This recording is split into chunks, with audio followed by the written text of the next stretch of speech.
Assalamualaikum warahmatullahi wabarakatuh. Salam sejahtera untuk kita semua. Kembali saya Catur Sasongko akan menyajikan materi yang ada dalam buku Pengantar Keuangan Perusahaan karangan Ross edisi Asia. Yang akan saya bahas kali ini adalah tentang materi yang ada di bab 7, yaitu tentang tingkat suku bunga dan valuasi obligasi. Sekali lagi, jangan lupa untuk mengunjungi e-learning.penerbitsalemba.com, kemudian cari e-learning manajemen keuangan, dan dapatkan materi yang lebih lengkap serta soal dan pembahasan soal-soal yang Anda bisa kerjakan secara mandiri dan ada pembahasan lengkapnya. Oke, kita mulai ya.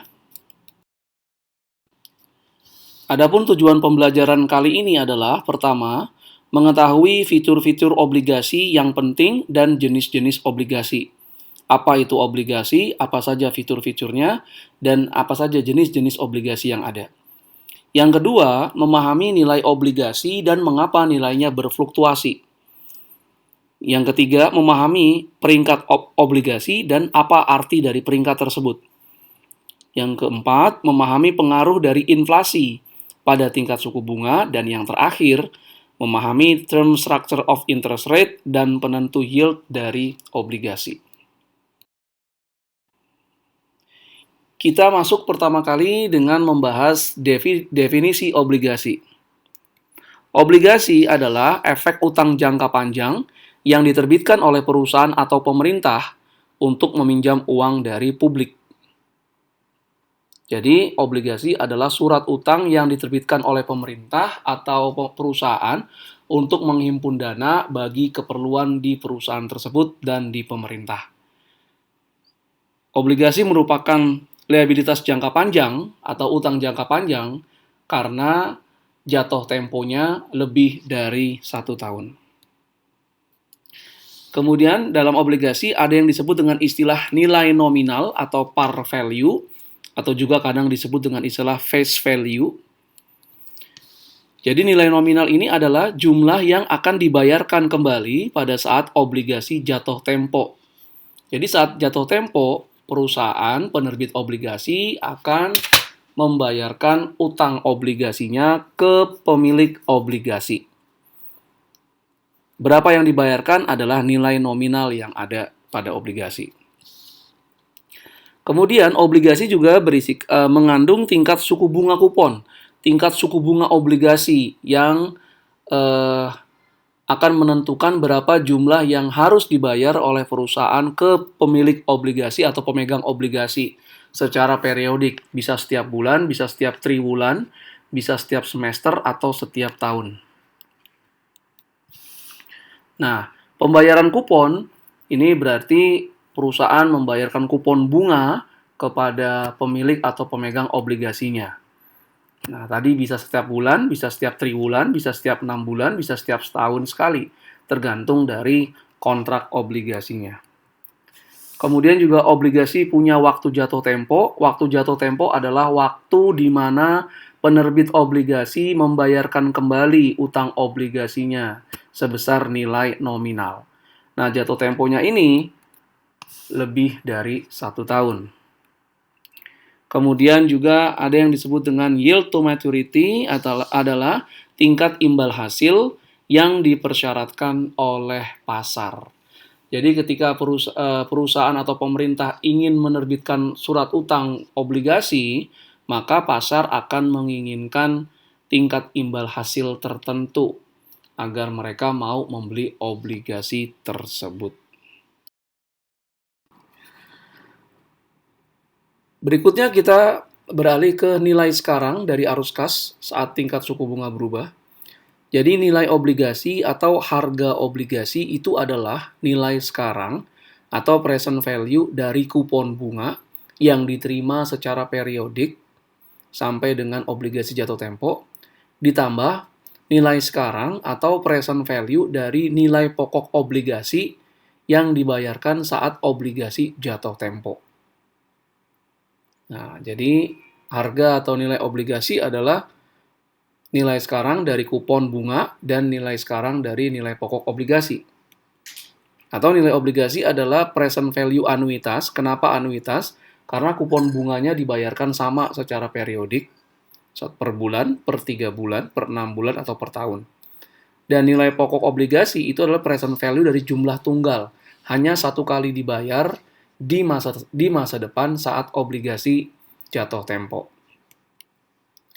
Saat tingkat suku bunga naik, maka present value atau nilai sekarangnya menjadi turun. Nah, jadi present value adalah dolar dibagi 1 plus discount rate atau tingkat suku bunga. Jika tingkat suku bunganya naik, maka otomatis nilai sekarangnya turun. Yang berarti saat tingkat suku bunga naik, maka harga obligasi akan turun. Dan berlaku sebaliknya maksudnya adalah apabila tingkat suku bunga turun, maka harga obligasi akan naik. Jadi, ingatlah selalu bahwa ada hubungan terbalik antara tingkat suku bunga pasar dengan harga obligasi. Jika tingkat suku bunga pasar naik, maka harga obligasi turun. Sebaliknya, jika tingkat suku bunga pasar turun, maka harga obligasi akan naik. Berikut ini adalah contoh valuasi obligasi atau mencari harga obligasi dengan kupon bunga atau bunga obligasinya dibayarkan setiap tahun satu kali atau tahunan. Perhatikan sebuah obligasi dengan tingkat suku bunga kupon sebesar 10% per tahun dan kupon bunganya dibayarkan setiap tahun satu kali. Nilai nominal obligasi adalah $1.000. Obligasi ini jatuh tempo 5 tahun yang akan datang. Kemudian yield to maturity. Yield to maturity ini adalah mudahnya tingkat imbal hasil yang dipersyaratkan oleh para investor untuk mau memegang atau memiliki atau membeli obligasi ini. Jadi pasar mensyaratkan 11%. Pertanyaannya adalah, berapakah harga obligasi tersebut atau harga obligasi ini? Informasi yang kita dapat dari soal pertama, kupon bunga obligasi yang dibayarkan setiap tahun oleh perusahaan untuk pemilik obligasi adalah $1.000. Ini adalah nilai nominal obligasi dikali tingkat suku bunga kuponnya 10% berarti $100. Kemudian nilai nominal obligasi, nilai yang dibayarkan saat obligasi jatuh tempo adalah $1.000. Jatuh tempo obligasi 5 tahun, yield to maturity-nya 11%. Maka menggunakan formula valuasi obligasi, B ini adalah valuasi atau nilai dari obligasi sama dengan present value anuitas. Anuitas ini berasal dari kupon bunga yang dibayarkan setiap tahun dan present value jumlah tunggal dari nilai nominal obligasi yang dibayarkan saat obligasi jatuh tempo. Nah, present value anuitas dari kupon itu rumusnya berarti adalah 100 itu kupon, 100 dibagi 1 minus 1, 1 kurang 1, dibagi 1 plus yield to maturity 11%, jadi 1,11. Pangkat 5. 5 itu adalah waktu jatuh tempo. Dibagi 0,11. 0,11 ini adalah yield to maturity. Jadi sekali lagi, 100 adalah kupon bunga yang dibayarkan setiap tahun untuk contoh ini. Dibagi, ini sudah rumus, 1 minus 1 itu sudah rumus, dibagi 1 plus yield to maturity, pangkat waktu jatuh tempo. Nah, hasilnya 100 kali ini dibagi dengan yield to maturity 0,11 atau 11%. Kemudian present value jumlah tunggal adalah berapa nilai nominal obligasinya, $1.000 dibagi 1 plus yield to maturity 11%, jadinya 1,11. Pangkatnya adalah pangkat jatuh tempo obligasi 5 tahun, pangkat 5. Maka present value dari kupon bunga sendiri adalah $369,59 dan present value dari nilai nominal adalah 593,45. Maka harga obligasinya adalah $963,04.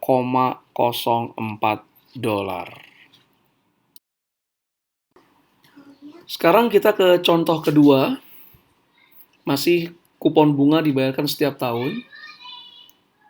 Jadi tingkat suku bunga kuponnya tetap 10% per tahun, kemudian dibayarkan setiap tahun, nilai nominal obligasinya tetap 1.000, tapi sekarang jatuh temponya 20 tahun, dan yield to maturity-nya adalah 8%. Tadi 11%, contoh yang nomor 1, sekarang contoh yang nomor 2 adalah 8%. Berapakah harga obligasi? Bagaimanakah hubungan antara kupon bunga obligasi dan yield to maturity-nya dalam menentukan harga obligasi? Jika yield to maturity sama dengan tingkat suku bunga kupon obligasi, maka nilai nominal obligasi sama dengan harga obligasi. Atau jika yield to maturity sama dengan tingkat suku bunga kupon obligasi, harga obligasi adalah nilai nominalnya. Jika yield to maturity lebih besar, lebih tinggi daripada tingkat suku bunga kupon, maka nilai nominal obligasi lebih tinggi daripada harga obligasi. Atau harga obligasi lebih rendah daripada nilai nominalnya. Mengapa diskon memberikan yield di atas tingkat suku bunga kupon obligasi? Harga obligasi lebih rendah dari nilai nominalnya disebut dengan obligasi yang dijual dengan diskon atau discount bonds. Jika yield to maturity lebih rendah daripada tingkat suku bunga kupon obligasi, maka nilai nominal obligasi lebih rendah daripada harga obligasi, atau harga obligasinya dijual lebih tinggi daripada nilai nominalnya. Mengapa terjadi? Karena tingkat suku bunga kupon yang lebih tinggi menyebabkan harga obligasi dijual di atas nilai nominalnya.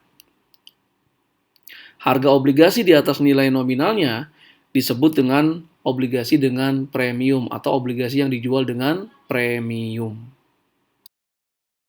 Berikut ini adalah formula untuk menentukan harga atau nilai obligasi. C ini adalah kupon atau kupon bunga obligasi. Kemudian 1 minus 1 per 1 plus yield to maturity pangkat T. T-nya adalah waktu jatuh tempo. Dibagi dengan R, yield to maturity, ditambah future value ini berasal dari nilai nominal obligasi dibagi 1 plus yield to maturity pangkat waktu jatuh tempo. Jadi penentuan harga obligasi di contoh 1 dan contoh 2 sebelumnya menggunakan formula ini. Sekarang kita lihat ke contoh 3. Sebuah obligasi memiliki tingkat suku bunga kupon 14% per tahun.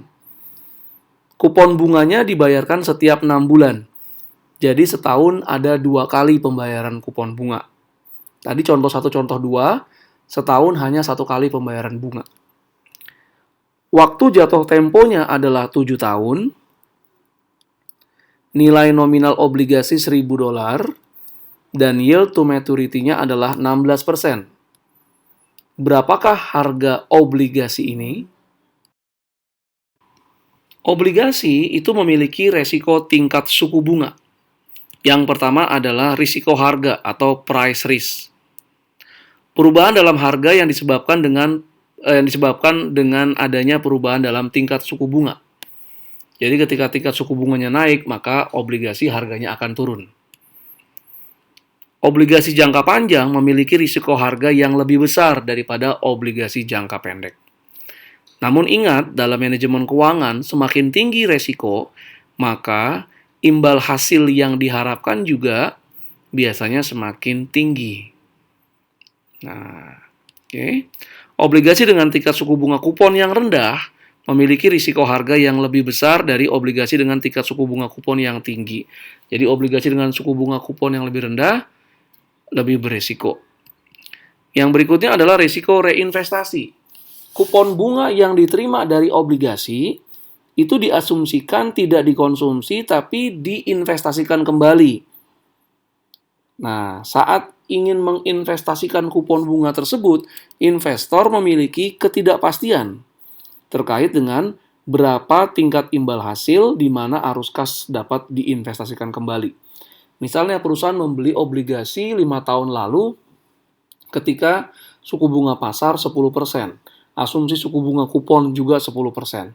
5 tahun yang akan datang ketika kuponnya mau diinvestasikan kembali misalnya, investor memiliki ketidakpastian apakah 5 tahun tersebut nanti tingkat suku bunga pasar masih 10%. Bagaimana kalau di bawah 10%?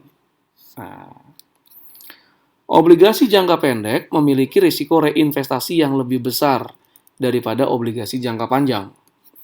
Dan obligasi dengan tingkat suku bunga kupon yang tinggi memiliki risiko reinvestasi yang lebih besar daripada obligasi dengan tingkat suku bunga kupon yang rendah. Berikutnya adalah menghitung yield to maturity. Yield to maturity adalah tingkat diskonto yang tersirat dalam harga obligasi saat ini.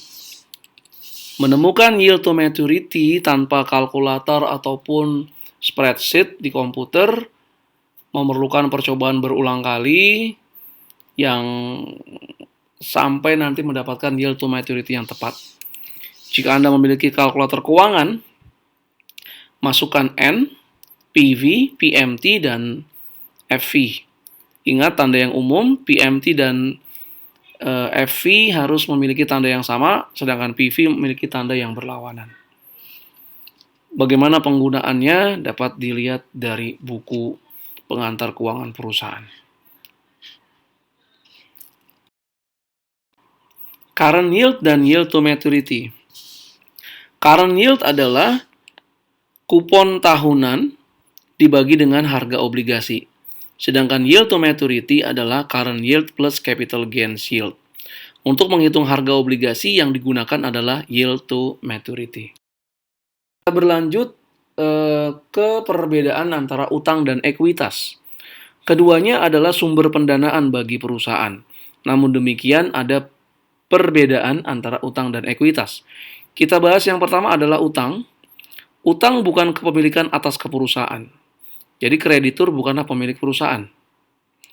Dan kreditur tidak memiliki hak suara. Hak suara ini biasanya digunakan dalam rapat umum pemegang saham untuk menentukan komisaris dan hal-hal yang lain. Bunga yang dibayarkan atas utang itu dianggap sebagai biaya dalam melakukan kegiatan usaha, sehingga bunga ini mengurangi pajak.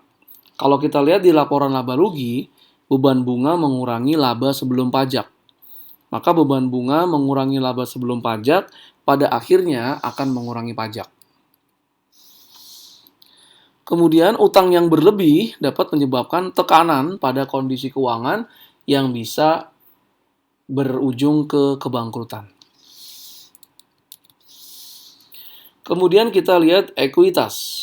Ekuitas itu merupakan bukti kepemilikan atas perusahaan. Kemudian pemegang saham biasa dapat memilih dewan komisaris, memiliki hak suara. Kemudian dividen dianggap tidak sebagai biaya untuk melakukan kegiatan usaha, sehingga tidak mengurangi pajak.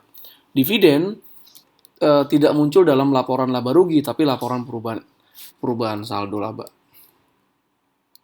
Kemudian dividen bukan liabilitas perusahaan, bukan kewajiban perusahaan. Dan pemegang saham tidak memiliki klaim atas aset perusahaan jika dividen tidak dibayarkan. Hal ini berbeda dengan utang. Jika perusahaan tidak bisa membayar utang, pokok maupun bunganya, dan utang tersebut dijaminkan dengan aset perusahaan misalnya, maka kreditur bisa meminta aset tersebut untuk dibayarkan atas utang yang tidak dibayarkan. Selanjutnya kita membahas tentang bond indentures. Ini adalah kontrak antara perusahaan penerbit obligasi dan para pemilik obligasi yang terdiri dari persyaratan umum tentang obligasi, kemudian nilai keseluruhan dari obligasi yang diterbitkan, penjelasan tentang aset yang menjadi jaminan jika dimungkinkan, kemudian apakah obligasi ini memiliki dana pelunasan obligasi, dan kemudian adakah provisi penarikan kembali obligasi. Dalam hal ini perusahaan bisa membeli kembali obligasinya sebelum obligasi tersebut jatuh tempo. Kemudian rincian dari pembatasan-pembatasan atau debt covenant yang dipersyaratkan oleh oleh pemilik obligasi. Misalnya perusahaan harus menjaga agar rasio debt to equity 1 misalnya. Kemudian klasifikasi obligasi, ada registered bond, bentuk penerbitan obligasi di mana pihak pencatat obligasi perusahaan mencatat kepemilikan setiap obligasi. Pembayaran dilakukan secara langsung ke pemilik obligasi yang tercatat. Pembayaran kupon maupun nanti nilai nominal saat jatuh tempo.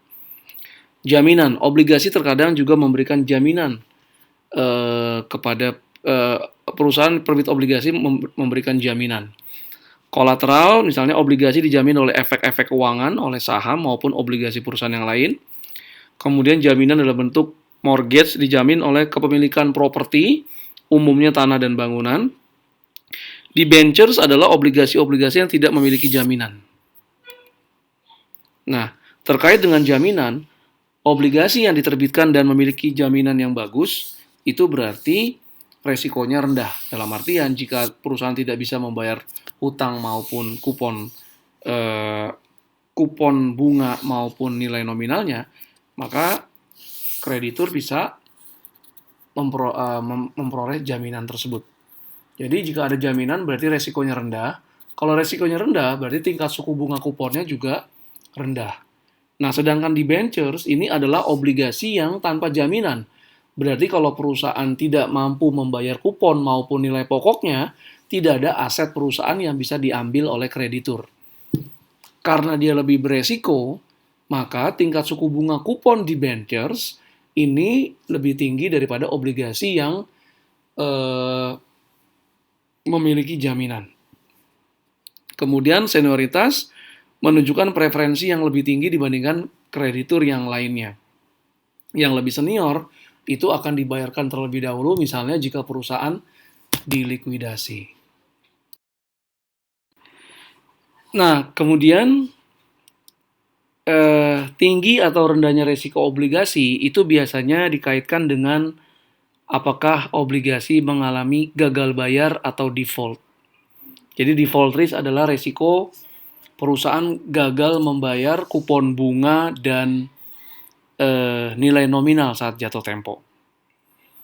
Nah, bagi investor untuk mengetahui obligasi mana yang resikonya tinggi dan bagaimana obligasi mana yang resikonya rendah, maka investor bisa melihat peringkat dari obligasi yang diterbitkan oleh lembaga pemeringkat. Pertama, peringkat obligasi dari investasi yang berkualitas. Peringkat yang tinggi, Moody's, S&P, dan Fitch ini adalah lembaga pemeringkat yang memberikan peringkat atas obligasi yang diterbitkan perusahaan-perusahaan dan pemerintah. Jadi obligasi yang peringkatnya tinggi bagi Moody's itu peringkatnya adalah A besar dan 2A kecil, sedangkan S&P dan Fitch itu A besarnya triple A besar. Obligasi yang memiliki peringkat triple A, maka perusahaan yang menerbitkan obligasi tersebut memiliki kapasitas untuk membayar kupon maupun nilai nominal obligasi yang sangat kuat sekali, sangat ekstrim kekuatannya dalam membayarkan segala kewajiban dari obligasi tersebut. Ini adalah peringkat yang paling tinggi. Berarti yang paling aman investasi obligasi ini, karena dia peringkatnya tinggi berarti resikonya rendah, maka tingkat suku bunga kuponnya pun juga rendah. Peringkat berikutnya untuk Moody's adalah A besar dan A kecil, S&P dan Fitch ini adalah double A. Kapasitas untuk membayarnya sangat kuat, tapi di bawah peringkat triple A. Kemudian peringkat yang menengah, itu Moody's, S&P, and Fitch itu memberikan peringkat A. Kapasitas untuk membayar bunga dan nilai nominal atau pokoknya kuat, tapi lebih rentan terhadap perubahan kondisi yang ada. Jika terjadi perubahan kondisi, maka kemampuan kapasitas membayarnya akan turun. Contoh kondisi COVID saat ini misalnya. Kemudian Moody's ada BAA dan Fitch triple B. Perusahaan dengan peringkat obligasi triple B, kapasitas membayarnya pokok maupun bunganya mencukupi. Tapi kondisi yang buruk memiliki pengaruh yang lebih besar pada kemampuan perusahaan untuk membayar. Jadi saat COVID seperti ini misalnya, perusahaan yang penerbit obligasi dengan peringkat triple B, sebelum COVID, dia memiliki kemampuan membayar bunga dan nilai nominalnya cukup kuat. Namun saat terjadinya COVID ini mungkin langsung kemampuan membayarnya turun drastis karena tidak ada aliran penerimaan karena pendapatannya menurun jauh, sedangkan biaya yang harus dibayar makin besar. Yang berikutnya adalah peringkat obligasi yang spekulatif. Peringkatnya rendah. Moody's adalah BA dan S&P itu adalah double B dan B. Dianggap memiliki kemungkinan bahwa kapasitas untuk membayarnya akan menurun. Peringkat yang sangat rendah, Moody's ini C dan di bawahnya, S&P dan Fitch juga C dan di bawahnya. Ini misalnya income bonds tanpa pernah bayar obligasi atau gagal bayar bunga maupun pokoknya tinggi. Nah, ini obligasi yang sering disebut dengan istilah junk bond atau obligasi sampah. Apakah kita atau investor mau membeli obligasi dengan peringkat rendah atau spekulatif ini? Tergantung. Apabila investornya diberikan tingkat suku bunga kupon yang sangat tinggi dan membeli obligasinya dengan diskon yang begitu besar, mungkin saja investornya akan tertarik. Jadi, semakin rendah peringkat, semakin tinggi risiko gagal bayar, namun tingkat suku bunga kuponnya pun semakin tinggi. Kemudian ada jenis obligasi yang disebut dengan obligasi tanpa bunga atau zero coupon bond. Obligasi ini tidak melakukan pembayaran bunga secara berkala. Setiap bulan, setiap 3 bulan, setiap 6 bulan, atau setiap tahun. Tingkat suku bunga kuponnya adalah 0%. Yield to maturity-nya berasal dari selisih antara harga beli dan nilai nominal obligasi. Biasanya zero coupon bond atau obligasi tanpa bunga dijual dengan diskon. Jadi selisih antara harga beli obligasi oleh investor dan nilai nominal nanti yang akan dibayarkan oleh perusahaan kepada investor itu adalah bunganya sebetulnya.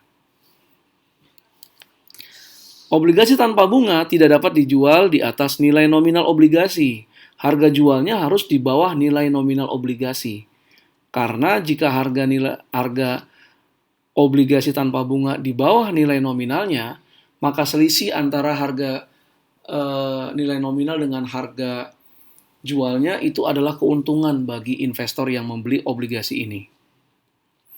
Kadang disebut dengan obligasi dengan diskon yang besar. Sekarang kita membahas inflasi dan tingkat suku bunga. Inflasi adalah kenaikan harga rata-rata yang terjadi di satu perekonomian. Tingkat suku bunga real adalah perubahan dalam daya beli. Jika inflasi meningkat, maka daya beli masyarakat akan turun. Tingkat suku bunga realnya turun. Tingkat suku bunga nominal adalah tingkat suku bunga yang ada dalam kontrak-kontrak perjanjian pinjam-meminjam misalnya. Ini tingkat suku bunga juga yang ditetapkan oleh bank misalnya terhadap debiturnya. Tingkat suku bunga nominal ex ante sebelum kejadian itu adalah terdiri dari tingkat imbal hasil real ditambah dengan inflasi yang diharapkan. Jadi misalnya tingkat imbal hasil realnya 3%. Dan kemudian inflasi diperkirakan sebesar 6%. Maka tingkat suku bunga nominalnya mudahnya misalnya 3% plus 6% atau 9%. Ada yang disebut dengan konsep Fisher Effect.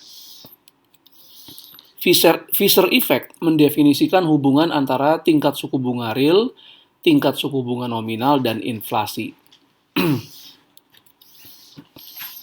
Jadi 1 plus R besar sama dengan 1 plus R kecil dikali 1 plus H, di mana R besar ini adalah tingkat suku bunga nominal, kemudian R kecil tingkat suku bunga real, dan H adalah tingkat inflasi yang diharapkan. Atau kita menggunakan approximation atau pendekatan, maka tingkat suku bunga nominal adalah tingkat suku bunga real ditambah dengan inflasi yang diharapkan. Berikut ini adalah contoh 4. Jika kita mensyaratkan imbal hasil real sebesar 10% dan berharap inflasi sebesar 8%, berapakah tingkat suku bunga nominalnya?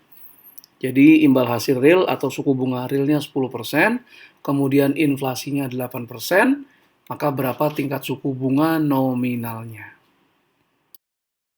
Berikutnya kita berlanjut ke konsep term structure of interest rate. Term structures adalah hubungan antara waktu jatuh tempo dan yields to maturity. Faktor-faktor lainnya dianggap tetap.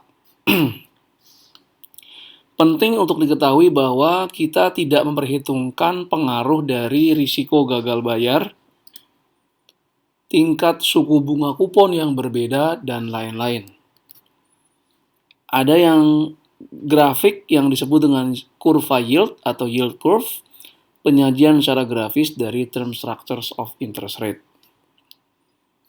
Bentuk dari kurva yield normal itu kemiringannya positif, yang berarti yield dari surat utang jangka panjang itu lebih tinggi daripada yield dari surat utang jangka pendek.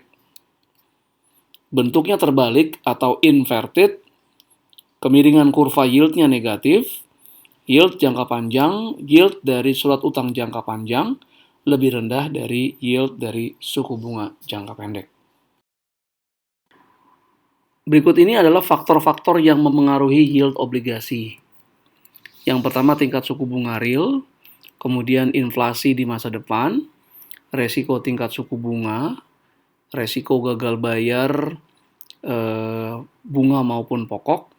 Taxability premium ini adalah tambahan yield karena efek pajak yang tidak menguntungkan dari obligasi. Kemudian liquidity premium ini adalah tambahan yield karena investor tidak bisa menggunakan uangnya untuk kebutuhan likuiditas, namun uang tersebut tertahan di obligasi. Dengan demikian, selesai sudah pembahasan tentang tingkat suku bunga dan obligasi. Jangan lupa untuk mengunjungi e-learning.penerbitsalemba.com, cari e-learning manajemen keuangan, dapatkan presentasi yang lebih lengkap dan juga soal-soal dan pembahasan yang lengkap di sana. Terima kasih atas segala perhatiannya. Mohon maaf atas segala kesalahannya. Assalamualaikum warahmatullahi wabarakatuh.